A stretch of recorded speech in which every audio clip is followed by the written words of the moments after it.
வணக்கம். Welcome to கதை திரட்டு audio books. நம்ம சேனலை இது வரைக்கும் சப்ஸ்கிரைப் பண்ணாதவங்க சப்ஸ்கிரைப் பண்ணுங்க. பக்கத்தில் இருக்கிற பெல் ஐகானை கிளிக் பண்ணி ஆல்ங்கிற ஆப்ஷனை ப்ரெஸ் பண்ணுங்க. ஸோ தட் நான் போடுற கதைகளை உடனுக்குடனே நீங்க கேட்கலாம். வாங்க கதைக்குள்ள போகலாம். இரவு நேரம். உணவு மேஜை அருகில் எல்லோரும் அமர்ந்திருந்தார்கள். பரிமளா மாமி சாப்பிட வரவில்லை. உள்ளே அறையில் படுத்திருந்தாள். விளக்கையும் அணைத்து விட்டாள். வீட்டுக்கு வந்ததும் பரிமளா மாமி யாரிடமும் பேசவில்லை. தலைவலியாக இருப்பதாக சொல்லிவிட்டு உள்ளே போய் படுத்து கொண்டாள். சாந்தா போய் சாப்பிட வர சொல்லி அழைத்தாள். பரிமளா அழுது கொண்டே சொன்னாள், இன்னும் எனக்கு சாப்பாடு எதுக்கு அண்ணி? உயிரோடு இருந்து எதை சாதிக்கப் போகிறேன்? வேதனைகளை அனுபவிப்பதை தவிர எந்த ஜென்மத்தில் என்ன பாவம் செய்தேனோ? இந்த பிறவியில் சின்ன சந்தோஷம் கூட இல்லாமல் போய்விட்டது. ஏற்கனவே பெண் குழந்தை இல்லை என்ற வருத்தம். அவனுக்கு மனைவி வந்த பிறகாவது அந்த குறை தீரும் என்று நினைத்தேன். அந்த அதிர்ஷ்டமும் இருப்பதாக தெரியவில்லை. ராகவன் உள்ளே வந்தார். நயமான குரலில் மனைவிக்கு எடுத்து சொல்ல முயன்றார். என்ன பரிமளா, வந்த இடத்தில் நீ இப்படி செய்யலாமா? வீட்டுக்கு போன பிறகு நம் சொந்த பிரச்சனைகளை பற்றி பேசிக்கொள்ளலாம். எத்தனையோ வருடங்களுக்கு பிறகு விசுவை அவன் குடும்பத்தினரை சந்தித்து இருக்கிறோம். சந்தோஷமாக பேசிக்கொண்டிருக்காமல் இப்படி ரகளை செய்யலாமா? எனக்கு அந்த மகிழ்ச்சி எதுவும் இருப்பதாக தெரியவில்லைங்க. என் மனம் இப்போ இருக்கிற நிலையில் எந்த சந்தோஷத்தையும் உணர முடியவில்லை. போதும், எழுந்து சாப்பிடவா. மாட்டேன் என்றால் இப்பொழுதே புறப்பட்டு நம்ம ஊருக்கு போய்விடலாம். அப்படி சொல்லாதீங்கண்ணா, சாந்தா இடையில் புகுந்து சொன்னாள். என்ன செய்ய சொல்கிறாய் தங்கச்சி? இவள் பிடிவாதம் இவளுடையது. திருமணம் செய்து கொள் என்று அவனிடம் சொல்லலாமே தவிர கட்டாயப்படுத்தி சம்மதிக்க வைக்க முடியாது இல்லையா? பெற்றோர்களின் விருப்பத்தை ஏற்றுக்கொள்வோம் என்ற நினைப்பு அவனுக்கு இல்லை. அவனை வற்புறுத்த கூடாது என்ற ஞானம் இவளுக்கு இல்லை. நடுவில் நான் நலிந்து போகிறேன். ராகவன் சொல்லிக் கொண்டிருந்த போது விஸ்வநாதன் உள்ளே வந்தார். பரிமளாவை பார்த்து, சாப்பிடவாமா, தருணிடம் நான் பேசி பார்க்கிறேன் என்றார். மோகினி உணவு மேஜை மீது எல்லாவற்றையும் எடுத்து வைத்துக் கொண்டிருந்தாள். தனக்கும் இந்த ரகளுக்கும் எந்த சம்பந்தமும் இல்லை என்பது போல் தருண் மாலை பேப்பரை பார்த்து கொண்டே இருந்தான். நீங்க போய் அம்மாவை சாப்பிட வர சொல்லி கூப்பிடுங்க, மோகினி சொன்னாள். தருண் குறுக்காக தலையை அசைத்தான். இது போன்ற ரகளை எனக்கு பிடிக்காது என்று அம்மாவுக்கு நன்றாகவே தெரியும். இந்த இடம் முடியவில்லையே என்ற வேதனை அவளுக்கு என்றான். தெரிந்த பிறகும் அவளுக்கு வேதனையை தருவானேன்? இங்கே வரும் வரையில் என்னிடம் எதுவும் சொல்லவில்லை. ரொம்ப வருடங்களுக்கு பிறகு விசு மாமாவின் முகவரி கிடைத்தது. பார்த்துவிட்டு வருவோம் என்று சொன்னதால் அழைத்து கொண்டு வந்தேன். வேதனையை, அவமானத்தை பலவந்தமாக விழுங்கிக் கொள்ளும் உணர்வு அவன் முகத்தில் ஸ்பஷ்டமாக தெரிந்தது. அதற்குள் பரிமளாவை அழைத்து கொண்டு சாந்தா வந்தாள். எல்லோரும் சாப்பிட உட்கார்ந்து கொண்டார்கள். தருண் எதுவும் பேசவில்லை. ராகவனும் விஸ்வநாதனும் அரசியலை பற்றி விலாவாரியாக பேசத் தொடங்கினார்கள். அதற்குள் போன் ஒலித்தது. மோகினி போய் எடுத்தாள். ஒரு நிமிஷம் என்றவள் ராகவன் பக்கம் திரும்பி, அங்கிள், உங்களுக்குத்தான் என்றாள். அவர் எழுந்து வந்து போனை எடுத்துக்கொண்டு, ஹலோ என்றார். மறுமுனையில் யார் என்ன பேசினார்கள் தெரியவில்லை. எல்லோரும் பார்த்து கொண்டிருக்கும் போதே அவருடைய குரல் ஆவேசமாக மாறியது. நீங்க இப்படி பேசுவது கொஞ்சம் கூட நியாயம் இல்லை. எங்களுக்கு அது போன்ற எண்ணம் இருந்திருந்தால் உங்க வீட்டுக்கு வந்திருக்கவே மாட்டோம். என் நண்பன் விசுவை 24 வருடங்களுக்கு பிறகு சந்திக்கிறேன். வாய்க்கு வந்தபடி பேசுவது மரியாதையாக இருக்காது. ஷட்டப் என்ற போனை வைத்து விட்டார். எல்லோரும் தருண் உள்பட சாப்பிடுவதை நிறுத்திவிட்டு அவரையே பார்த்து கொண்டிருந்தார்கள். ராகவன் நெற்றியில் வியர்வை அரும்பி இருந்தது. என்ன நடந்தது ராகவா? விஸ்வநாதன் கேட்டார். என்ன நடந்ததா? அசல் நான் இந்த ஊருக்கு வந்ததே தவறு. அப்படியே வந்தாலும் நான் மட்டும் தனியாக வந்து உன்னை பார்த்துவிட்டு போயிருந்தால் நன்றாக இருந்திருக்கும். இந்த ஊரில் இருந்து அந்த பெண்ணின் ஜாதகம் வந்தது முதல் பரிமளா அழுத ரகளை செய்ததால் மறுக்க முடியாமல் ஒப்புக்கொண்டதற்கு தலை நிமிர்ந்து நடக்க முடியாத சூழ்நிலை வந்துவிட்டது. ராகவன் மகன் அருகில் வந்தார்.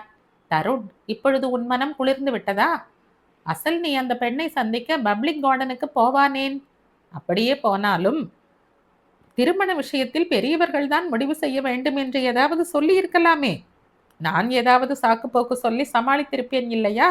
அதை விட்டு இப்படி பெண் பார்க்க வருவதே உனக்கு விருப்பம் இல்லை என்று அந்த பெண்ணிடம் சொல்வாயா?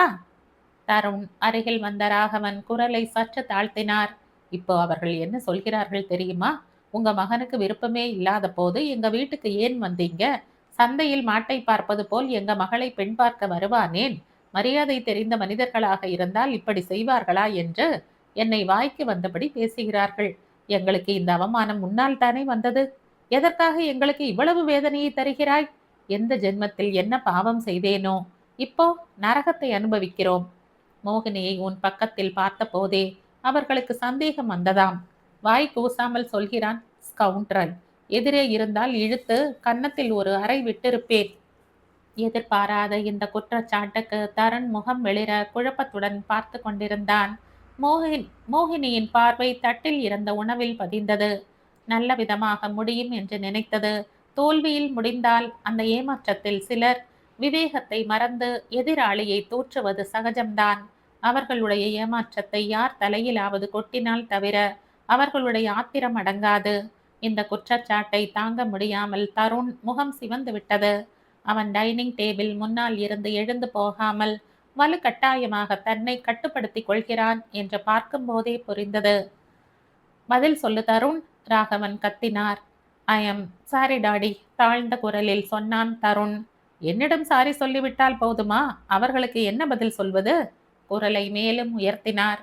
தருண் சரையில் என்று எழுந்து விட்டான். நான் முதலில் இருந்தே இந்த முயற்சி எதுவும் வேண்டாம் என்று மறுப்பு தெரிவித்தேன். நீங்க தான் காதில் போட்டுக்கொள்ளவில்லை டாடி. சட்டென்ற பேச்சை நிறுத்திவிட்டான். அவனுக்கு ரொம்ப வருத்தமாக இருந்தது. வேற்று மனிதர்கள் வீட்டில் தங்களுடைய குடும்ப விஷயமாக ரகளை நடப்பது அவனுக்கு கொஞ்சம் கூட விருப்பமில்லை. மாற்றை பார்த்து கொண்டான். இன்னும் அரை மணியில் ரயில் இருக்கிறது, கிளம்பி போய்விடலாம். வீட்டுக்கு போன பிறகு மற்ற விஷயங்களை பேசிக்கொள்வோம்.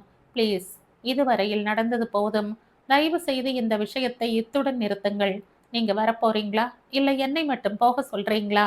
திடீரென்ற கட்டுக்குள் அடங்காத ஆவேசம் அவன் குரலில் வெளிப்பட்டது. விஸ்வநாதன் சட்டென்று எழுந்து வந்து தருண் தோள்களில் கைகளை பதித்து அழுத்தி பலவந்தமாக நாற்காலியில் உட்கார வைத்தார். தருண், இது சரியில்லை. உங்களுக்குள் ஏதாவது ரகளை ஏற்பட்டால் வித்தியாசமாக எடுத்துக்கொள்வதற்கு இங்கே வேற்று மனிதர்கள் யாரும் இல்லை. பிரச்சனைகள் இருந்தால் ஒரு இடத்தில் உட்கார்ந்து கொண்டு மனம் திறந்து வெளிப்படையாக பேசிக்கொண்டால் தீர்வு கிடைத்துவிடும். எழுந்து கொள்ளாதே. எத்தனையோ வருடங்கள் கழித்து சந்தித்துக் கொள்கிறோம். உங்க ஆன்டி உங்களுக்கு பிடித்த உணவு வகைகளை செய்து பரிமாறி இருக்கிறாள். ஆவேசப்படாதே, கொஞ்சம் பொறுமையாக இரு. Sorry uncle. விஸ்வநாதன் தருணின் தோளில் தட்டி கொடுத்தார். சாரி எல்லாம் எதற்கு? உனக்கு நினைவிருக்கோ இல்லையோ, வைசாகில் இருந்தபோது இருவரின் குடும்பங்கள் ஒரே குடும்பமாக இருந்து வந்தோம். ஒரு முறை உங்க அப்பா ஆபீஸ் வேலையாக வெளியூருக்கு போயிருந்த போது உனக்கு உடல் நலம் ரொம்ப சரியில்லாமல் போய்விட்டது. உங்க அம்மாவிடம் கேள் சொல்வாள். நள்ளிரவு நேரத்தில் நினைவு தப்பி கிடந்த உன்னை தோளில் சுமந்து கொண்டு 1 மைல் தொலைவில் இருக்கும் டாக்டர் வீட்டுக்கு அழைத்து போனேன். அன்று நாங்க தவித்த தவிப்பு, அனுபவித்த வேதனை இப்பொழுதும் நினைவு இருக்கு. ஊரில் இருந்து வந்த பிறகு உங்க அப்பா எப்படி அழுதார் தெரியுமா? பழைய நிகழ்ச்சிகளை நினைவுபடுத்தி கொண்டு நானும் உன் ஆன்ட்டியும் உங்களை சந்திக்க வேண்டும் என்று எவ்வளவு ஆர்வத்தோடு காத்திருந்தோம் தெரியுமா? உன் திருமண விஷயம் உங்க குடும்பத்திற்கு சம்பந்தப்பட்டதுதான், இல்லை என்று சொல்லவில்லை. ஆனால் நாங்கள் வேற்று மனிதர்கள் இல்லையே தருண். வேண்டுவது போல சொன்னார். காலையில் ஸ்டேஷனுக்கு போன போது ராகவன் பின்னாலேயே இறங்கிக் கொண்டிருந்த அழகான இளைஞனை தருண் என்று அறிமுகப்படுத்திய போது வியப்பும் மகிழ்ச்சியும் மேலிட நம்ப முடியாதவர் போல் பார்த்தார் விஸ்வநாதன். தனக்கு மகன் இல்லை என்ற குறை திடீரென்று மாயமாகி விட்டது போல் தோன்றியது. உன்னை கடலுக்கு அழைத்து கொண்டு போய் நீச்சல் அடிக்க கற்றுக் கொடுத்தேன். பரீட்சை நேரத்தில் கணக்கு பாடம் சொல்லி தந்தது நினைவிருக்கா தருண்? விஸ்வநாதன் கேட்டார். நினைவு இருக்கு என்பது போல் தலையை அசைத்த தருண், ஆன்டி எப்படி இருக்காங்க அங்கிள் என்று கேட்டுக்கொண்டே சட்டென்று குனிந்து விஸ்வநாதனின் கால்களை தொட்டு வணங்கினான். இந்த குரு தட்சணையை நீ இன்னும் மறக்கவில்லையா? மகிழ்ச்சியுடன் சொல்லிக்கொண்டே தருணின் தோளை சுற்றிலும் கையை போட்டு அணைத்து கொண்டார். உங்க அம்மா அப்பாவை பார்த்தது சந்தோஷமாக இருந்தாலும் உன்னை இப்படி பார்ப்பது ரொம்ப பிளசன்ட் சர்ப்ரைஸ் என்றார். தருணை காலையில் பார்த்தது முதல் அவர் மனம் உத்வேகத்தால் நிரம்பி இருந்தது.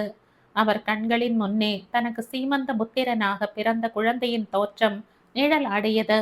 அருண் உயிரோடு இருந்தால் இந்நேரத்திற்கு தருண் அளவுக்கு பெரியவனாக இருந்திருப்பான்.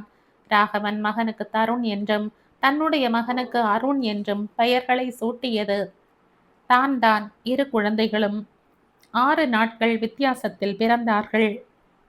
என்னதான் நெருக்கமான நண்பர்கள் என்றாலும் இப்படி ஒரே வாரத்தில் உங்க இருவருக்கும் ஆண் குழந்தைகள் பிறந்தது எங்கள் எல்லோருக்கும் பொறாமையாக இருக்கு. நண்பர்கள் சிலர் வேடிக்கையாக கலாட்டா செய்தார்கள். குழந்தைகள் இருவரும் ஒரே விதமாக, எந்த குழந்தை யாருடையது என்று வெளியாட்களுக்கு வித்தியாசம் தெரியாத விதமாக வளர்ந்து வந்தார்கள். ஒரே விதமான உடைகள், நகைகள். ஆனால் ஆண்டு நிறைவுக்கு முன் அருண் மஞ்சள் காமாலை நோய்க்கு பலியாகிவிட்டான். அந்த துக்கம், வெறுமை இன்னும் தன் மனதில் ஆறாத ரணமாக தங்கிவிட்டது. அந்த குறைதான் தருணை உயிருக்கும் மேலாக வளர்ப்பதற்கு காரணமாக அமைந்தது. அருண் இறந்தபோது ராகவன் ஆறுதல் சொன்னான். விசு, இறந்து போனவன் தான் என் மகன். இப்போ இருப்பவனை உன் மகனாய் நினைத்துக்கொள். சட்டென்ற விஸ்வநாதன் ராகவனின் வாயை பொத்தினார். வேண்டாம் ராகவா, தவறி போய் கூட அந்த வார்த்தையை சொல்லாதே. எங்க துரதிர்ஷ்டம் யாருக்கும் வரக்கூடாது. தருணுக்கு நீங்க பெற்றோர்கள் என்றால் அவன் வளர்ச்சியை, விளையாட்டுகளை கண்ணார கண்டு சந்தோஷப்பட்டு கொள்கிறோம். அது போதும் எங்களுக்கு. குரல் தழுதழுக்க சொன்னார் விஸ்வநாதன். தரனுக்கு 6 வயது ஆகும் வரையில் பெரும்பாலும் விஸ்வநாதன் வீட்டில்தான் வளர்ந்தான். பிறகு டிரான்ஸ்பர் வந்து விட்டதால் நண்பர்கள் பிரிய வேண்டியதாகிவிட்டது. ஒருவருக்காக ஒருவர் தவித்தாலும் சந்தித்து கொள்ள வாய்ப்பு இல்லாத நிலைமை. ராகவன் வெளிநாட்டுக்கு போய்விட்டான் என்று தெரிந்த போது விஸ்வநாதனுக்கு அதிர்ச்சியாக இருந்தது. ஏறத்தாழ 24 வருடங்களுக்கு பிறகு ஒரு நண்பன் மூலமாக ராகவன் சென்னையில் இருப்பதாக தெரிந்து டெலிகிராம் கொடுத்தார். மறுநாளே ராகவனிடமிருந்து போன் வந்தது. அன்று இரவு கிளம்பி அடுத்த நாள் காலையில் ஹைதராபாத்துக்கு வருவதாக தெரிவித்தான். இத்தனை வருடங்கள் கழித்து நண்பர்கள் சந்தித்துக் கொள்வது சந்தோஷமாக இருந்தது. ஆனால் அந்த மகிழ்ச்சியை முழுமையாக அனுபவிக்க விடாமல் இந்த பெண் பார்க்கும் நிகழ்ச்சி குறுக்கே வந்துவிட்டது. விஸ்வநாதன் சொன்ன வார்த்தைகள் தருணின் ஆவேசத்தை அடக்கிவிட்டன. எப்படியோ தன்னை கட்டுப்படுத்தி கொண்டு உட்கார்ந்து கொண்டான். விஸ்வநாதன் ராகவன் அருகில் சென்றார். என்ன ராகவா, யாரோ ஏதோ சொன்னால் அதையே நினைத்து கொண்டு வருத்தப்பட்டு கொள்வது நியாயமா? வர வர உனக்கு மூளை மழுங்கி விட்டதா என்ன? உரிமையுடன் நண்பனை அதட்டினார். தருண், சாதம் போதுமா? மோகினி, சாம்பாரை எடுத்து தருணுக்கு பரிமாறு. சாந்தா ஆணையிடுவது போல சொன்னாள். தாய் சொன்னபடி மோகினி சாம்பாரை எடுத்து தருணுக்கு பரிமாறினாள். தேங்க்யூ, சுருக்கமாக சொன்னான். நீங்களும் சாப்பிடுங்க அண்ணே. குழந்தைகள் ஏதாவது செய்தாலும் நாம் தான் அனுசரித்து கொண்டு போகணும். சாந்தா பரிமளாவை தேற்றினாள். பரிமளா புடவை தலைப்பால் கண்களை துடைத்து கொண்டே சாப்பிடத் தொடங்கினாள். பெரும் புயலாக வர இருந்த ஆபத்து நீங்கி விட்டதற்கு மோகினி நிம்மதியாக மூச்சு விட்டு கொண்டாள். மோகினி தன் வீட்டுக்கு வந்த பல உறவினர்களை பார்த்திருக்கிறாள். ஆனால் இதுபோல் பிரச்சனைகள் ஏற்பட்டு ஆவேசமடைந்தவர்கள் யாரையுமே பார்த்ததில்லை. எல்லோரும் வயிறு நிரம்ப சாப்பிட்டு கொண்டு இருந்ததை பார்க்கும்போது சாந்தாவின் மனதிற்கு நிம்மதியாக இருந்தது. பல வருடங்களுக்கு பிறகு சந்தித்து கொண்ட குடும்பங்கள் இன்னும் வாய்விட்டு சரியாக பேசிக்கொள்ளவும் இல்லை. அதற்குள் இந்த ரகளை நடந்துவிட்டது. எங்கே கிளம்பி போய் விடுவார்களோ என்று சாந்தா பயந்து விட்டாள். ஆவேசம் தணிந்து தருண் சாப்பிட்டு கொண்டிருந்தான். தருணை பார்க்கும்போது சின்ன வயதில் தன் கையால் பால் சாதம் சாப்பிட்ட அந்த சின்ன குழந்தைதானா என்று சாந்தாவுக்கு நினைக்க தோன்றியது. அவன் ஆன்டி என்று அழைக்கும்போது அன்று இருந்த அதே அன்பு, அதே பாசம். எல்லா பிரச்சனைகளையும் அந்த பழனி முருகன் தீர்த்து வைப்பான். நாம் அவன் மீது நம்பிக்கை வைக்க வேண்டும், அவ்வளவுதான். சாந்தா 2 கைகளையும் கூப்பி வணங்கினாள். எந்த பிரச்சனை வந்தாலும் பழனி ஆண்டவனை நம்புவது அவள் வழக்கம். மறுநாள் மோகினி ஆபீஸுக்கு வந்தாள். இரவு படுத்து கொள்ளும்போது ரொம்ப நேரமாகிவிட்டது. சாப்பாடு முடிந்த பிறகு எல்லோரும் பேச்சில் ஆழ்ந்து விட்டார்கள். எல்லாமே தனக்கு தெரியாத விஷயங்கள், தான் பிறக்கும் முன் நடந்த சமாச்சாரங்கள். சற்று நேரம் ஆர்வத்தோடு அவர்களுடைய உரையாடல்களில் பங்கு பெற்றாலும் பிறகு மறுநாள் அலுவலகத்தில் முக்கியமான வேலை இருப்பது நினைவுக்கு வந்தது. எல்லோருக்கும் குட் நைட் சொல்லிவிட்டு உறங்க சென்றாள். மறுநாள் காலையில் அவர்கள் சாலார் ஜங் மியூசியம் போவதற்காக பிளான் செய்து கொண்டு இருந்தார்கள். மோகினி ஆபீஸுக்கு கிளம்பி போய்விட்டாள். ஆபீஸில் நுழைந்து விட்டால் அது தனி உலகம். வெளி உலகமே நினைவு வராத அளவுக்கு பிஸியாகி விடுவாள். மோகினி அன்று செய்ய வேண்டிய வேலைகளின் பட்டியலை பார்த்தாள். நிறையவே இருந்தது. போன வாரத்தில் வந்திருந்த கிளையண்ட்டுகளை பற்றி மன நல நிபுணர் ஜெயதேவ் அனுப்பியிருந்த ரிப்போர்ட்டுகள், புதிய கிளையண்ட்டுகளை ரெக்கமெண்ட் செய்து தெரிந்தவர்கள் எழுதிய கடிதங்கள், பழைய கிளையண்ட்டுகளின் அப்பாயின்மெண்ட்டுகள். மாலை வரையில் பிஸிதான். 10 நிமிடங்கள் கூட ஓய்வு இல்லை. புதிய கிளையண்ட்டுகளை மாலை 4 மணியில் இருந்து 6 மணி வரையில் பார்ப்பாள். புதிதாக வந்தவர்கள் முதலில் கவுண்டரில் கட்டணத்தை செலுத்திவிட்டு நிறுவனத்தின் நிபந்தனைகளுக்கு கட்டுப்பட்டு இருப்போம் என்று ஒப்புதல் தெரிவித்து விண்ணப்ப படிவத்தில் கையெழுத்திட வேண்டும். சொந்த விஷயங்களை ஒளிவு மறைவு இல்லாமல் சொல்வேன் என்றும் டாக்டர்களுடன் முழு ஒத்துழைப்பு தருவேன் என்றும் அதில் குறிப்பிடப்பட்டு இருக்கும். இன்றைக்கு எத்தனை பேர் இருக்கிறார்கள்? ஃபைல்களில் கையெழுத்து போட்டுக்கொண்டே செக்ரட்டரி பத்மாவிடம் கேட்டாள். 6 பேர். 3 பெண்கள், 3 ஆண்கள். ஆண்கள் 3 இருக்கிறார்களா? Very good. அப்போ நம் நிறுவனத்திற்கு வருமானம் நன்றாகவே அதிகரித்து வருகிறது என்று சொல்லு என்றாள் மோகினி. பெண்களால் தான் நம் நிறுவனத்திற்கு நல்ல பப்ளிசிட்டி வரும் மேடம். நல்லதாக இருந்தாலும் சரி, கெட்டதாக இருந்தாலும் சரி, அடுத்தவரிடம் சொல்லாமல் அவர்களால் இருக்க முடியாது. சாரதாவின் கேஸையே எடுத்துக்கொள்ளுங்கள். டைவோர்ஸ் ஆன பிறகு மகனை தரமாட்டேன் என்று சொல்லிவிட்டான் அவளுடைய கணவன். அவனுடைய பாதுகாப்பில் இருந்தால் குழந்தையின் எதிர்காலம் சரியாக இருக்காது என்று நிரூபித்து மகனை தாயிடம் ஒப்படைத்தோம். அவள் மூலமாக மேலும் 6 கிளையண்ட்டுகள் நம் நிறுவனத்திற்கு கிடைத்தார்கள். மேடம், நம் நிறுவனத்திற்கு நல்ல பெயர் வந்துவிட்டது. கன்சல்டிங் ஃபீஸை 100ல் இருந்து 150ஆக தாராளமாக உயர்த்தலாம், பத்மா சொன்னாள். ஷட்டப். நாம் உயர்த்த வேண்டியது நிறுவனத்தின் பெயரை, கட்டணத்தை இல்லை. மோகினி போய் கோபத்துடன் பத்மாவை கடிந்து கொண்டாள். மோகினி வாட்சை பார்த்து கொண்டாள். மாலை 4 மணி. புதிதாக வந்த கிளையண்ட்டுகளை இன்டர்வியூ செய்யும் அறைக்கு போய் உட்கார்ந்து கொண்டாள். பத்மா ஒவ்வொரு கிளையண்டாக உள்ளே அனுப்பி கொண்டு இருந்தாள். முதலில் வந்தவளுக்கு வயது 40 இருக்கும். பெயர் ருக்சானா. 6 குழந்தைகளுக்கு தாய். அவளுடைய கணவன் இப்பொழுது வேறு ஒரு பெண்ணை அழைத்து வந்து வீட்டிலேயே குடித்தனம் நடத்தி வருகிறான். கணவன் இன்னொருத்தியுடன் இருப்பதில் ருக்சானாவுக்கு வருத்தமோ வேதனையோ இல்லையாம். ஆனால் விலை உயர்ந்த நகைகளை, துணிமணிகளை, முக்கியமாக வெளிநாடு பெர்ஃப்யூம்களை தனக்கு கொடுப்பதை விட அவளுக்கு அதிகமாக கொடுத்ததுதான் ருக்சானாவால் சகித்து கொள்ள முடியவில்லை. மோகினி ருக்சானாவை 4 மாதம் கழித்து வர சொன்னாள். சிலருடைய பிரச்சனைகள், வாதங்கள் இப்படித்தான் இருக்கும். அவர்களை குற்றம் சொல்வதில் அர்த்தம் இல்லை. அவர்களுடைய தனிப்பட்ட விருப்பு வெறுப்புகள் அப்படிப்பட்டவை. பிரச்சனைகளுக்கு அவர்கள் கொடுக்கும் முக்கியத்துவம் ரொம்ப வித்தியாசமாக இருக்கும். இப்படிப்பட்டவர்களை 2 மாதங்களுக்கு பிறகு வர சொல்லி, மறுபடியும் வந்தபோது 1 மாதம் கழித்து வர சொல்லி அனுப்பி விடுவார்கள். அதற்குள் அவர்களுடைய பிரச்சனை தானாகவே தீர்ந்து விட்டிருக்கும். இன்னும் சிலர் கட்டணம் செலுத்திவிட்டு அறிவுரைகளை கேட்டு கொள்வார்களே தவிர செயல்படுத்த மாட்டார்கள். அடுத்ததாக வந்தவள் மாலினி. திருமணம் முடிந்து ரொம்ப நாள் ஆகவில்லை. உடனே குழந்தைகள் வேண்டாம் என்று முடிவு செய்திருக்கிறாள். கணவனோ உடனே வேண்டும் என்று விரும்புகிறான். இது கொஞ்சம் சீரியஸ் ப்ராப்ளம் தான். இந்த பிரச்சனைக்கு சுமூகமான தீர்வு கிடைக்கவில்லை என்றால் திருமண பந்தமே முறிவதற்கு வாய்ப்பு இருக்கிறது. 10 நாட்கள் கழித்து கணவனுடன் சேர்ந்து வர சொல்லி அறிவுரை வழங்கினாள். இருவரையும் மனநல நிபுணரிடம் அனுப்பி உள் மனதில் மறைந்திருக்கும் பயம் என்னவென்று கண்டுபிடிக்க வேண்டும். 3ஆவதாக வந்தவன் இளைஞன். திருமணத்திற்கு முன்பே மனைவிக்கு வேறு ஒருவனுடன் தொடர்பு இருக்கிறதோ என்று சந்தேகமாக இருக்கிறதாம். மனைவி என்றால் பிரியம் அதிகம். அவளை விட்டு பிரிந்து அவனால் வாழ முடியாது.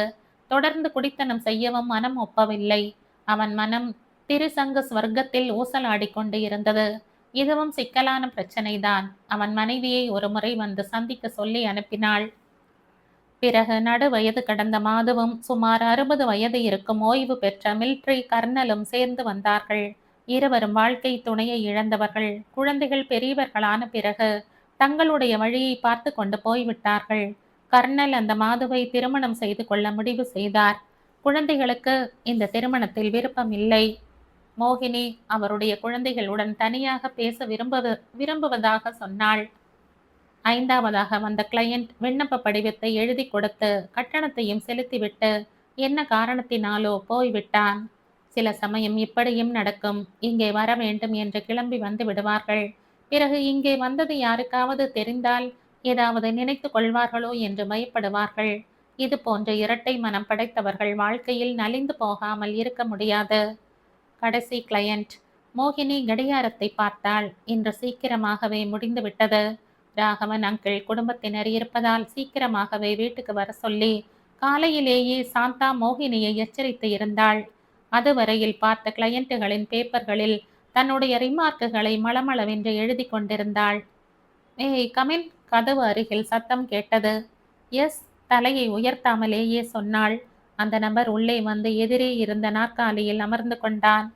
மோகினி எழுதி முடித்துவிட்டு ஃபைலை பக்கத்தில் நகர்த்தினாள். மேஜை மீது இருந்த கடைசி கிளையண்டின் கார்டை கையில் எடுத்துக்கொண்டே தலையை உயர்த்தியவள் வியப்படைந்தவள் போல் நின்று விட்டாள். எதிரே தருண் அமர்ந்திருந்தான். இதென்ன, நீங்க இங்க? வியப்பு அடங்காமலேயே கேட்டாள். அவன் சட்டை பையில் இருந்து ரசீதை எடுத்து காட்டினான். விண்ணப்ப படிவத்துடன் இன்டர்வியூ கட்டணமாக 100 ரூபாய் செலுத்தியதற்கான ரசீது அது. இதென்ன நீங்க? மோகினி சட்டென்று தன் கையில் இருந்த கடைசி கிளையண்ட்டுக்கு சம்பந்தப்பட்ட பேப்பரை பார்த்தாள். அது தருணுடையதுதான். அதில் பெயர், பிறந்த தேதி மற்றும் தொழிலை பற்றிய விவரங்களை எழுதி கீழே கையெழுத்திட்டிருந்தான். என்ன விளையாடுறீங்களா? சீரியஸாக கேட்டாள். உங்க அலுவலகத்திற்கு இதுபோல் விளையாட்டாக வரும் கிளையண்ட்டுகள் கூட இருக்கிறார்களா? இரட்டிப்பது போல் கேட்டான். நான் அபிஷியலாகத்தான் வந்திருக்கிறேன். உங்களுடைய பிரச்சனை என்ன? நாம் வீட்டிலேயே பேசியிருக்கலாமே. மோகினிக்கு அவன் இங்கே வந்தது ஏனோ சங்கடமாக இருந்தது. ஆஹா, வீட்டில் உறவு முறைகள், அன்பு, பாசம் போன்றவை குறுக்கே வரலாம். நான் இங்கே ஒரு கிளையண்டாக வந்திருக்கிறேன். I want your counselling advice. அவன் முகமும் குரலும் சீரியஸாக இருந்தன. மோகினி ரிலாக்ஸ்டாக நாற்காலியில் பின்னால் சாய்ந்து கொண்டாள். வீட்டிலேயே இது பற்றி பேசியிருந்தால் அவனுக்கு 100 ரூபாய் மிச்சப்பட்டிருக்கும். பணம் அதிகமாக இருக்கிறதோ என்னவோ. நடக்கட்டும், இதுவும் நல்லதுதான் என்று நினைத்து கொண்டாள். உங்களுடைய பிரச்சனை என்ன? அவள் குரலில் தொழில் ரீதியான கம்பீரம் வெளிப்பட்டது. எனக்கு திருமணம் செய்து கொள்வதில் விருப்பமில்லை. விருப்பமில்லை என்றால் திருமணம் செய்து கொள்ள வேண்டாமே. திருமணத்தை பொறுத்தவரையில் நம் நாட்டில் பெண்களை விட ஆண்களுக்குத்தான் சுதந்திரம் அதிகம். 18 வயது இளைஞன் முதல் 90 வயது கிழவன் வரையில் திருமணம் செய்து கொள்ள நினைத்தாலும் வேண்டாம் என்று முடிவு செய்து கொண்டாலும் அது முழுக்க முழுக்க அவர்களுடைய விருப்பம்தான். நான் திருமணம் செய்து கொள்ளக்கூடாது என்று முடிவு செய்திருக்கிறேன். ஆனால் என் பெற்றோர்களுக்கு இந்த முடிவில் உடன்பாடு இல்லை. அவர்கள் இந்த விஷயத்தில் என் பேச்சை கேட்க மறுக்கிறார்கள். இந்த விஷயத்தில் நீங்க தான் எனக்கு உதவி செய்ய வேண்டும். மோகினி அவனை ஆழமாக நோக்கினாள். அவன் முகம் சீரியஸாக தென்பட்டது. உண்மையிலேயே தன் பிரச்சனைக்கு ஒரு தீர்வு கிடைக்க வேண்டும் என்ற எதிர்பார்ப்புடன் அவன் இங்கே வந்திருக்க வேண்டும். ஒரு நிமிடம் நிசப்தமாக கழிந்தது. மோகினி கேட்டாள், நாங்க உதவி செய்ய வேண்டும் என்று உண்மையாகவே நினைத்தால் முதலில் எங்களுக்கு ஒரு உதவி செய்ய வேண்டும். எந்த விஷயத்தில்? நாங்கள் கேட்கும் கேள்விகளுக்கு ஒளிவு மறைவு இல்லாமல் பதில்கள் சொல்ல வேண்டும். எனக்கு தெரிந்த வரையில் உண்மையான விவரங்களை சொல்கிறேன். அவன் குரலில் நேர்மை வெளிப்பட்டது. மோகினி பேப்பர் வெயிட்டை விரல்களால் சுழற்சி கொண்டே கேட்டாள். முதலில் இந்த கேள்விக்கு பதில் சொல்லுங்கள். திருமணம் என்றால் உங்களுக்கு விருப்பம் இல்லாமல் போவானேன்? நான் விரும்பும் விதமாக என் திருமணம் நடக்காது. திருமணம் என்ற பெயரில் ஏதோ ஒரு சடங்கை செய்து கொள்வதில் எனக்கு விருப்பம் இல்லை. நீங்கள் விரும்பும் விதமாக திருமணம் நடக்காது என்று சொல்வதற்கு காரணம் என்ன? நடக்காது, அவ்வளவுதான். அதற்கான காரணம் என்ன என்றுதான் கேட்கிறேன். அவன் பார்வை மோகினியின் முகத்தில் பதிந்து இருந்தாலும் அவளையும் தாண்டி ஏதோ ஒரு காட்சியை பார்ப்பது போல் இருந்தது. அந்த நிமிடம் மோகினி எதிரே இருந்த நாற்காலியில் அவனுடைய உடல் மட்டும்தான் இருந்தது. மனம் அங்கே இருக்கவில்லை. திருமணத்தை பற்றி உங்களுடைய எதிர்பார்ப்புகள் என்ன? மோகினி கேட்டாள். தருண் திடுக்கிட்டவனாய் இந்த உலகத்திற்கு வந்தான். நிறைய எதிர்பார்ப்புகள் இருக்கு. நிறைய என்றால், எனக்கு மனைவியாக வருபவள் என்னை மனப்பூர்வமாக நேசிக்க வேண்டும். பிரச்சனைகள் நிறைந்த இந்த உலகில் இருந்து என்னை பாதுகாப்பதோடு என் வாழ்க்கையை நந்தவனமாக்க வேண்டும். இதனால் வரையில் நான் பாதி மனிதன்தான். திருமணம் ஆன பிறகுதான் முழு மனிதனாக முடியும் என்று நினைக்கிறேன். என்னுடைய மறுபாதிக்காக நான் தேடிக்கொண்டிருக்கிறேன். மோகினியின் புருவங்கள் முடிச்சேறின. உங்களுடைய மனதில் அது போன்ற பெண் யாராவது இருக்கிறாளா? இருக்கிறாள் என்பது போல் தலையை அசைத்தான். அவளை நேராக உங்கள் பெற்றோரிடம் அழைத்து சென்று அறிமுகப்படுத்தி இருக்கலாமே. நீங்க தேர்வு செய்த பெண் யாராக இருந்தாலும் ஒப்புக்கொள்வதாக சொல்லி இருக்கிறார்களே. பதில் சொல்வதற்கு அவன் ஒரு நிமிடம் தாமதித்தான். லேசான தயக்கம் அவன் கண்களில் தென்பட்டது. அதை பார்த்ததும் நாற்காலியில் பின்னால் சாய்ந்து உட்கார்ந்திருந்த மோகினி முன்னால் குனிந்து மேஜை மீது இருந்த பேப்பரை சுட்டி காட்டினாள். நாங்கள் கேட்கும் கேள்விகளுக்கு ஒளிவு மறைவு இல்லாமல் பதில் சொல்வதாக ஒப்புக்கொண்டிருக்கீங்க. அந்த குரல் அவனுக்கு நினைவுபடுத்தும் விதமாக இல்லை, எச்சரிப்பது போல் இருந்தது. தருண் மனதை ஒரு நிலைப்படுத்திக் கொள்ள முயன்றான். சொல்லுங்க, அவளை உங்க பெற்றோரிடம் ஏன் அறிமுகப்படுத்தவில்லை? உங்களுடைய ஆட்சேபனை என்ன? கேட்டுக்கொண்டே அவன் நிரப்பி கொடுத்த விண்ணப்பத்தை கையில் எடுத்து பார்த்தாள். உங்களுக்கு 30 வயது நிரம்பிவிட்டது. வியாபாரத்திலும் நல்ல லாபம் வருகிறது.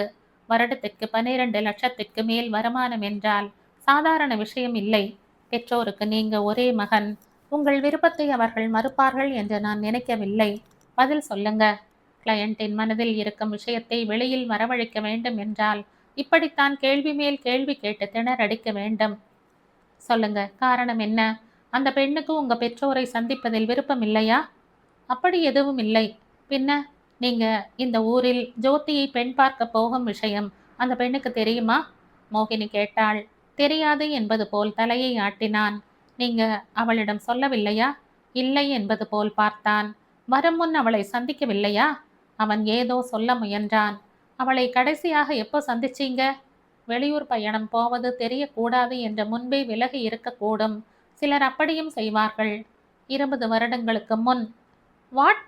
மோகினி குழப்பமாக பார்த்தாள். நான் பதில் சொல்லும் முன்பே நீங்க கேள்வி மேல் கேள்வியாக கேட்குறீங்க. நானும் அனுவும் சந்தித்து கொண்டு சரியாக சொல்லணும் என்றால் 20 வருடங்கள், 2 மாதங்கள், 2 வாரம், 3 நாட்கள் ஆகிறது.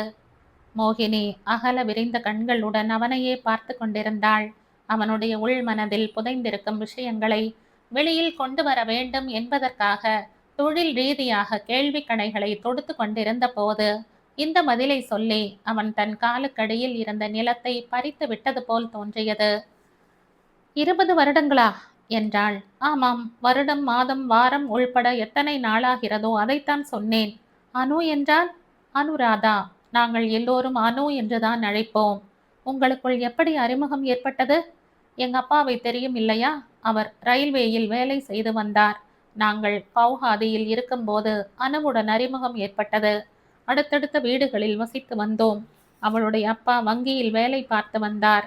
ரொம்ப நன்றாக பாடுவார். மனைவி இறந்து போய்விட்டாள். மகளிடம் உயிருக்கும் மேலாக அன்பு செலுத்தி வந்தார். ஒரு முறை அப்பா ட்ரெயினிங்கிற்காக வெளியூருக்கு போயிருந்தார். அனுவின் அப்பாவுக்கு உடல் நலம் சரியில்லாமல் போய்விட்டது. அம்மாவிடம் வந்து அனுவையும் தன் மனைவியின் நகைகளையும் பணத்தையும் ஒப்படைத்தார். தான் ஆஸ்பத்திரியில் இருந்து வரும் வரையில் மகளை கவனமாக பார்த்து கொள்ள சொன்னார். தனக்கு ஏதாவது ஆகிவிட்டால் அனுவை வளர்க்கும் பொறுப்பை ஏற்றுக்கொள்ள வேண்டும் என்றும் வேண்டுகோள் விடுத்தார். அந்த விதமாக அனு எங்க வீட்டுக்கு வந்தாள். அனுவின் அப்பா ஆஸ்பத்திரியிலேயே இறந்து விட்டார். அம்மா அப்பாவிடம் போனில் தொடர்பு கொண்டு பேசினாள். அப்பா என்ன சொன்னாரோ தெரியாது. நானும் அனுவும் 2 வருடங்கள் சேர்ந்து வளர்ந்தோம். எனக்கு அனுவை ரொம்ப பிடிக்கும். ஒரு நாள் நான் பள்ளியில் இருந்து திரும்பி வந்தபோது அனு வீட்டில் இல்லை. அவளுடைய மாமா வந்து அழைத்து கொண்டு போய்விட்டார் என்று அம்மா சொன்னாள். 10 நாட்கள் கழித்து பெரிய புயல் மழை வந்தது. அப்பா என்னையும் அம்மாவையும் ஹெலிகாப்டரில் அந்த ஊரில் இருந்து வெளியில் அனுப்பிவிட்டார். அந்த பெரும் மழையில் நிறைய கிராமங்கள் மூழ்கிவிட்டன. அனு மாமாவின் ஊரும் அந்த வெள்ளத்தில் மூழ்கிவிட்டதாக அம்மா சொன்னாள். அப்பாவுக்கு டில்லிக்கு மாற்றலாகிவிட்டது. நாங்கள் டில்லிக்கு வந்து விட்டோம். அதற்கு பிறகு அனு என் கண்ணில் படவே இல்லை.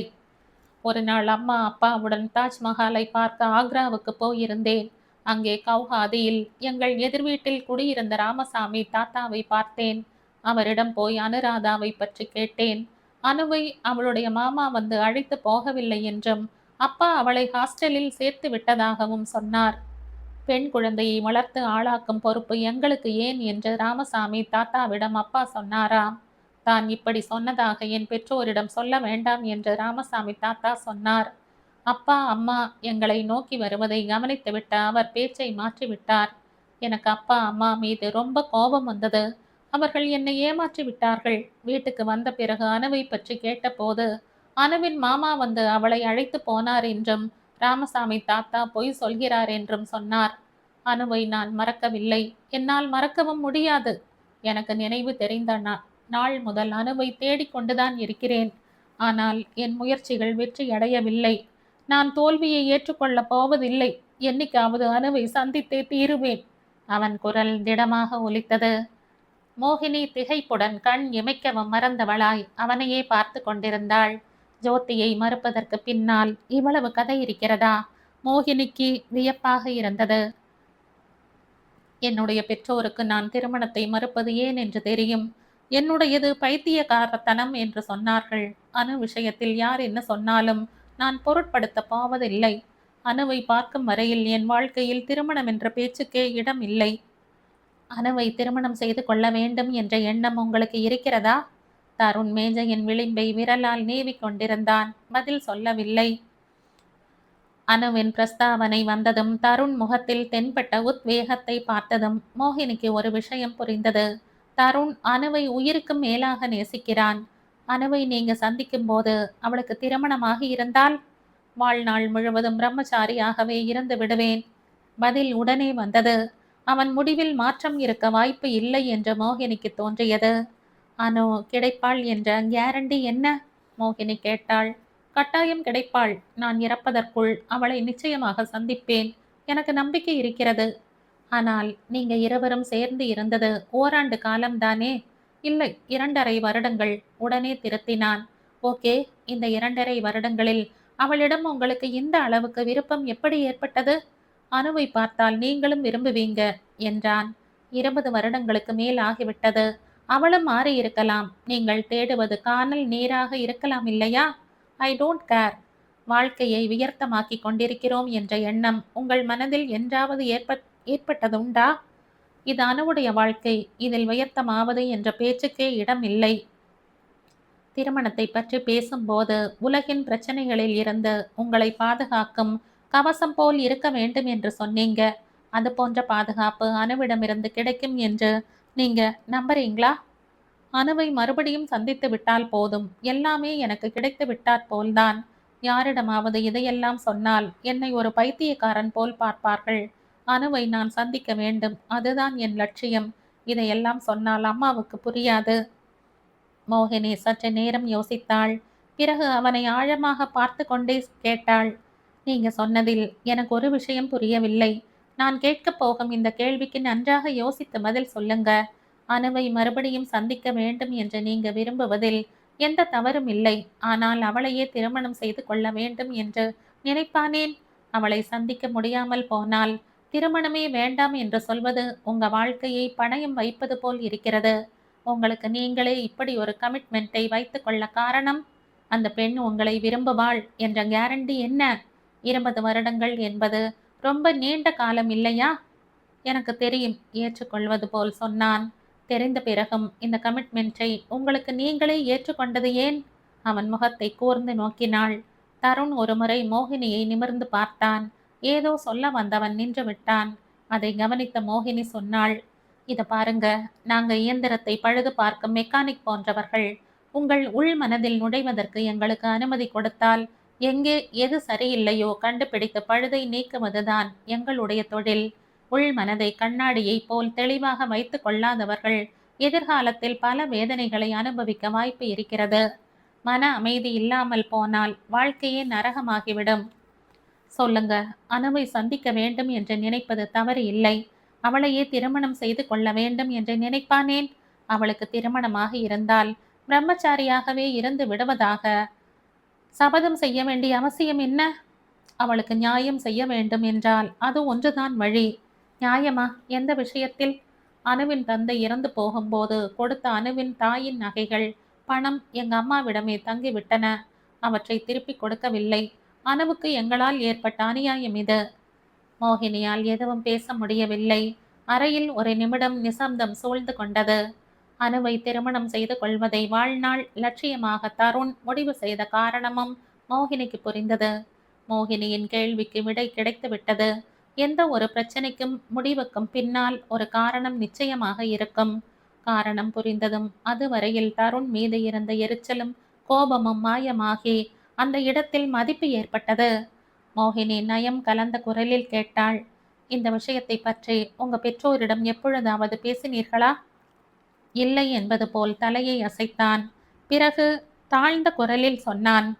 கேட்க வேண்டும் என்று பலமுறை நினைத்தேன். ஆனால் கேட்கவில்லை. அப்படி கேட்டால் அவர்களை அவமானப்படுத்தியது போல் ஆகிவிடுமோ என்று தயங்கினேன். எனக்கும் பெற்றோருக்கும் இடையே உள்ள பாசப்பிணைப்பு அறந்து விடுமோ என்று பயந்தேன். என் தாய் தந்தை பிறர் சொத்துக்கு ஆசைப்படுபவர்கள் இல்லை. அந்த சமயத்தில் வீட்டில் பொருளாதார ரீதியாக நெருக்கடி ஏற்பட்டது. அத்தையின் திருமணத்தில் வரதட்சணை கொடுக்க முடியாத நிலைமையில் அந்த பணத்தை பயன்படுத்தி கொண்டார்கள். இந்த விஷயம் எனக்கு பின்னால் தெரிய வந்தது. என்னால் அவர்களை புரிந்து கொள்ள முடியும். ஆனால் அனவுக்கு ஏற்பட்ட அநியாயம் ஈடு செய்ய முடியாதது.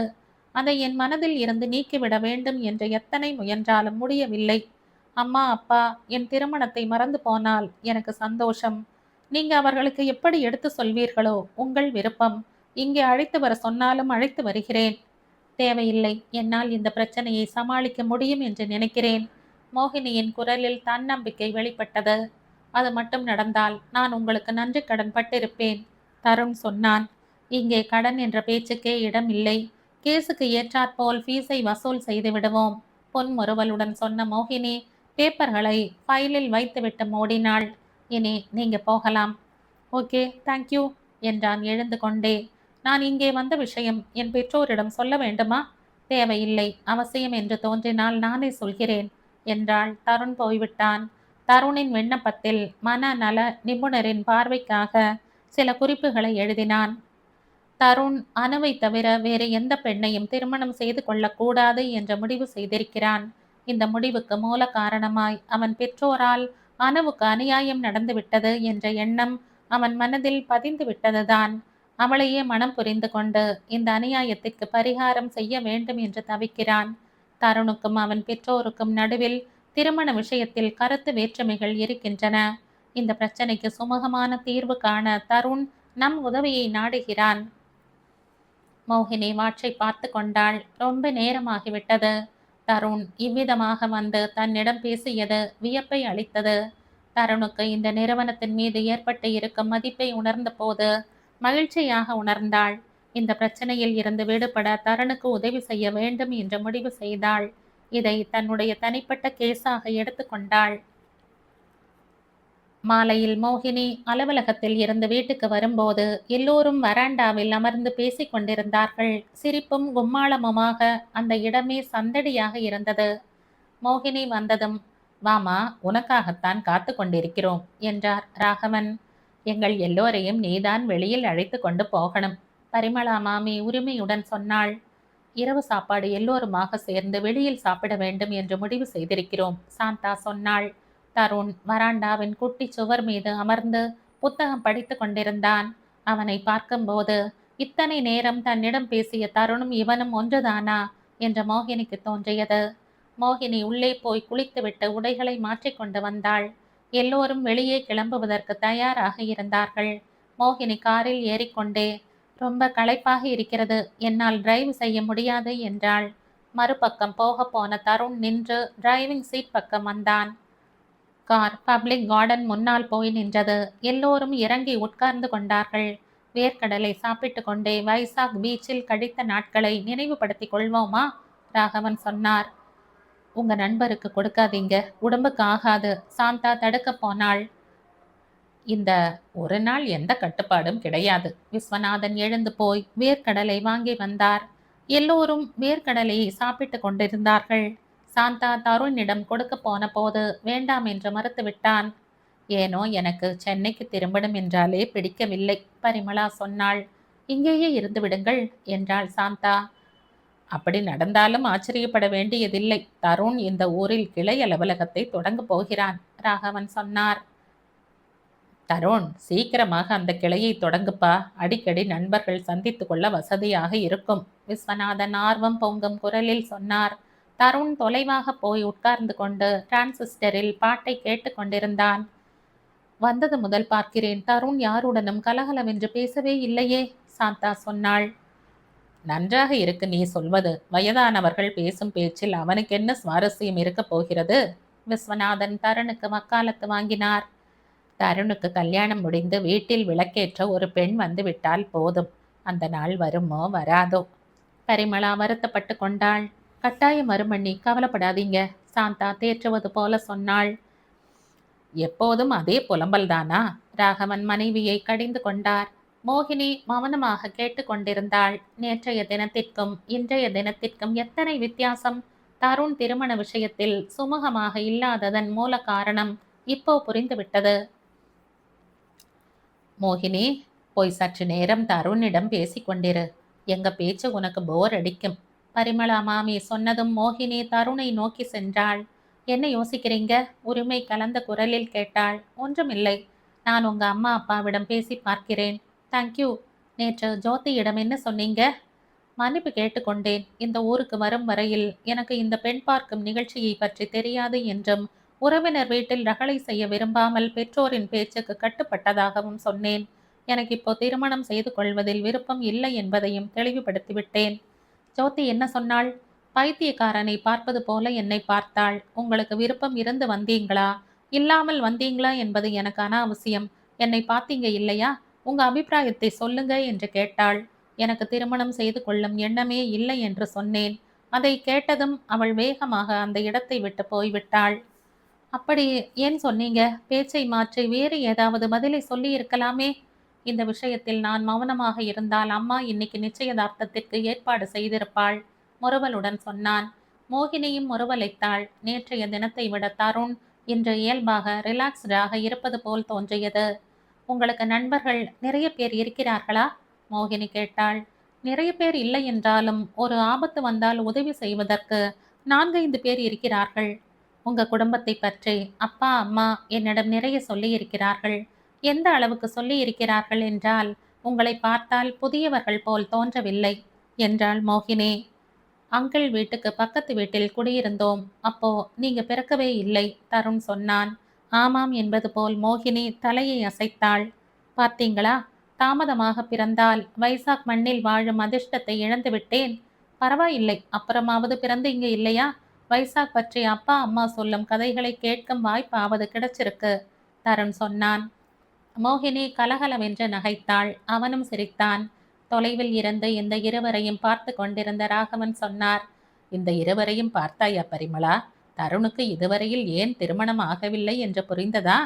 அவனுக்கு மனைவியாக வரவேண்டிய பெண் எங்கே இருக்கும்போது நாம் வேறு இடத்தில் தேடினால் எப்படி நடக்கும்? நீங்க சொல்லும் வரையில் இந்த விஷயம் என் மூளைக்கும் எட்டவே இல்லை, பார்த்தீங்களா? பரிமளா கணவன் சொன்னதை ஏற்றுக்கொள்வது போல் தலையை அசைத்தாள். என்ன விசு, நீ ஒன்றும் சொல்லவில்லையே. நான் ஏதாவது சொல்லக்கூடாத விஷயத்தை சொல்லிவிட்டேனா? நண்பனை பார்த்து கொண்டே ராகவன் கேட்டார். இல்லை ராகவா, ரொம்ப நல்ல செய்தியை சொன்னாய். நாம் இருவரும் சந்தித்து கொள்ளும் போது நம் குழந்தைகள் இருவருக்கும் திருமணம் ஆகாமல் இருந்தது நம் அதிர்ஷ்டம்தான். விஸ்வநாதன் நண்பனின் கைகளை பற்றி கொண்டார். தருணை முதல் தடவை பார்க்கும் போதே என் மனதில் இந்த எண்ணம் வந்தது. ஆனா நீங்க ஜோதியை பெண் பார்க்க போவதாக சொன்னதும் வாயை மூடிக்கொண்டு விட்டேன். எந்த பிரச்சனை வந்தாலும் அந்த பழனி முருகன் தீர்த்து வைப்பான். யார் யாருக்கு முடிச்சு போட வேண்டும் என்று அவனுக்கு தெரியாதா? எல்லாம் அவன் விட்ட வழி. சாந்தா இரு கைகளையும் கூப்பி கடவுளை வணங்கினாள். அன்றைய இரவு எல்லோரும் வெளியில் சாப்பிட்ட பிறகு நேரம் கழித்து வீடு திரும்பினார்கள். தாய் தந்தை இவ்வளவு சந்தோஷமாக இருந்து மோகினி இதுவரையில் பார்த்ததே இல்லை. மோகினி நைற்றியை அணிந்து கொண்டு படுக்கையை சரி செய்து கொண்டிருந்த போது பரிமளா மாமி உள்ளே வந்தாள். மோகினி, உன்னிடம் ஒரு வேண்டுகோளுடன் வந்திருக்கிறேன், கட்டில் மீது அமர்ந்து கொண்டே சொன்னாள். சொல்லுங்க ஆண்டி. எப்படியாவது என் மகனை திருமணத்திற்கு சம்மதிக்க வைக்கணும். நீயும் அவனும் சம வயதில் இருப்பவர்கள். அவன் மனதில் என்ன இருக்கிறது என்று கேட்டு தெரிந்து கொள். உன்னிடமாவது சொல்வானோ என்னவோ? கட்டாயம் தெரிந்து கொள்கிறேன் ஆண்டி. ஆனால் ஒரு நிபந்தனை. நான் சொல்வதைப் போல் நீங்க நடந்து கொள்ள வேண்டும். நீ எது சொன்னாலும் சரி, அதன்படி நடந்து கொள்கிறேன். அவ்வளவு சீக்கிரமாக வாக்கு கொடுத்து விடாதீங்க ஆண்டி. உன்மேல் எனக்கு நம்பிக்கை இருக்கிறது மோகினி. அப்போ நான் சொல்வதை கேட்டுக்கொள்ளுங்கள். 1 வருடம் வரையில் திருமண விஷயத்தில் தருணை தொந்தரவு செய்யாதீர்கள். 1 வருடமா? பரிமளாவின் முகம் வாடிவிட்டது.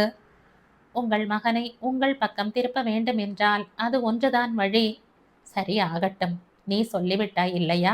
அதன்படி நடந்து கொள்கிறேன். நானும் முயற்சி செய்கிறேன் ஆண்டி. பிறகு உங்கள் அதிர்ஷ்டம். எல்லாம் கடவுள் விட்ட வழி. தைரியமாக இருங்க ஆண்டி. உங்க மகனுக்கு திருமணம் நடக்கும். பேரனை மடியில் போட்டு தாலாட்டத்தான் போறீங்க.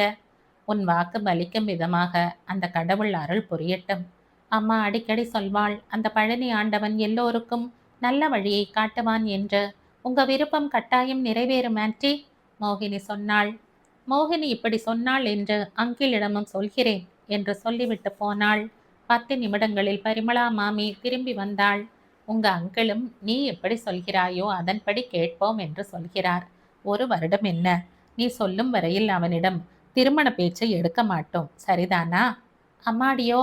அவ்வளவு பெரிய பொறுப்பு என் மீது வைக்காதீங்க ஆன்ட்டி. மோகினி பயந்து விட்டாற்போல் நடித்தாள். உங்க அம்மா சொன்னது போல் அந்த பழனி ஆண்டவன்தான் உன்னை எங்களுக்கு காட்டி இருக்கிறான் என் தங்கமே. பரிமளா இரு கைகளாலேயும் மோகினியின் கன்னத்தை வருடிவிட்டு விரல்களை நெட்டி முறித்தாள். மோகினிக்கு ரொம்ப சந்தோஷமாக இருந்தது. தருண் பெற்றோரிடம் எப்படி பேச்சை எடுப்பது என்று யோசித்துக் கொண்டிருந்தாள். அவர்களே வழிக்கு வந்துவிட்டார்கள். படுத்து கொள்ள போன மோகினி மறுபடியும் எழுந்து உட்கார்ந்து கொண்டாள். இந்த நல்ல செய்தியை உடனே தருணிடம் சொல்ல வேண்டும் என்று தோன்றியது. நாளை காலை வரையில் தள்ளி போடுவது அசாத்தியம். இந்த செய்தி தருணுக்கு மகிழ்ச்சியை தரும். உடனே தெரிவிக்க வேண்டும். மோகினி கதவை திறந்து கொண்டு தருண் இருந்த அறையை நோக்கி போனாள். அப்பாவும் ராகவன் அங்கிளும் வராண்டாவில் கட்டில்களை போட்டுக்கொண்டு பேசிக் கொண்டிருந்தார்கள். அம்மாவும் ஆன்ட்டியும் ஹாலில் பாயில் படுத்துக்கொண்டே அரட்டையில் மூழ்கி இருந்தார்கள். அப்பாவின் அறையில் தருண் தங்கி இருந்தான். மோகினி அறைக்குள் நுழையும் போது கட்டில் மீது 2 தலையணைகளை சுவரில் வைத்து சாய்ந்த வாக்கில் உட்கார்ந்து புத்தகம் படித்து கொண்டிருந்தான். ஹலோ, உற்சாகம் பொங்கும் குரலில் சொன்னாள். அவன் திடுக்கிட்டு தலையை உயர்த்தி பார்த்தான். இதென்ன இத்தனை நேரமாகிவிட்டது? நீங்க இன்னும் விழித்து கொண்டிருக்கீங்களே, நாளைக்கு ஆபீஸ் இல்லையா என்று கேட்டான். என் விஷயம் இருக்கட்டும், நீங்க இன்னும் விழித்து கொண்டிருக்கீங்களே, ஏன்? தூக்கம் வரவில்லை. தினமும் ஒரு அரை மணி நேரமாவது புத்தகம் படிப்பது என் வழக்கம். தருண் மோகினி உட்கார்ந்து கொள்வதற்கு வசதியாக நாற்காலியை நகர்த்தினான். உங்களுக்கு ஒரு நல்ல செய்தியை கொண்டு வந்திருக்கிறேன் என்றாள். சொல்லுங்க, என்ன செய்தி? உங்க அப்பா அம்மா 1 வருடம் வரையில் உங்களை திருமண விஷயத்தில் தொந்தரவு செய்ய மாட்டார்கள். உண்மையாகவா? வியப்புடன் பார்த்தான். உண்மைதான். இனி என்னிடம் ஒரு வார்த்தையை கேட்காமல் உங்களிடம் திருமண பேச்சை எடுக்க மாட்டார்கள். அவன் நம்ப முடியாதவன் போல் பார்த்து கொண்டிருந்தான். பார்த்தீர்களா, நாம் ஒன்று நினைத்தால் கடவுள் ஒன்று நினைப்பாராம். அதுதான் வாழ்க்கை. நீங்க எங்க ஆபீஸுக்கு வந்தபோது இது போன்ற ரிலீஃப் இவ்வளவு சீக்கிரமாக கிடைக்கும் என்று நினைத்தீங்களா? ஆள்காட்டி விரலை உயர்த்தி காட்டிக்கொண்டே கேட்டாள். இல்லை என்பது போல் பார்த்தான். இனி நீங்க நிம்மதியாக உறங்கலாம். உங்கள் கவனத்தை வியாபாரத்தில் முழுமையாக செலுத்தி நல்ல விதமாக முன்னேறுங்கள் என்றாள். தேங்க்யூ. இந்த நல்ல செய்தியை காலை வரையில் தள்ளி போடுவானேன் என்று கையோடு வந்து சொல்லிவிட்டேன். Good night. மோகினி எழுந்து கொண்டாள். இந்த கதையின் தொடர்ச்சியை அடுத்த பதிவில் கேட்கலாம். நன்றி.